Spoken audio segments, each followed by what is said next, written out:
આજે તો ગાડીની ચાવી ગાડીમાં રહી ગઈ ને બહારથી મરાઈ ગયા લોક.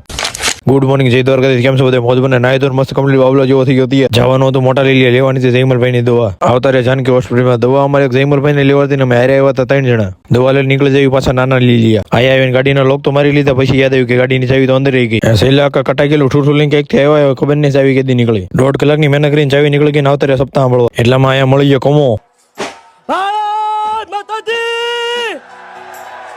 ઇસ ટાઈમ બપોરા કરવાનો. બપોરા કરીને નીકળી જાય ગામમાં રખડવા. ગામમાં આવીને પી નાખ્યો નાનો એવો રહ પીને આવતા રહ્યા પાછા સપ્તાહ સાંભળવા. એટલામાં આવી જાય ગેડિયા વાળા બાપુ. આ બાજુ ડીજે આવી ગયો એટલે ભાઈ ડ્રોન ઉડાડી દીધું. એટલામાં છોકરા અહીંથી આપણે દરરોજ વિડીયો જોતા હતા. તો ખૂબ ખૂબ આભાર ભાઈ, આવો નવો સપોર્ટ કરતા રહીજો તમારા ભાઈને. રાત પડવાનો ટાઈમ થઈ ગયો ને આવતા રહ્યા વાડીએ બેહવા. ઇસ ટાઈમ વાળું કરો. વાળુમાં રહ બહુ મીઠો લાગ્યો એટલે પાછા 6 ગ્લાસ લેવો. એટલે એ મારા એક ના નથી થયો બધા ના.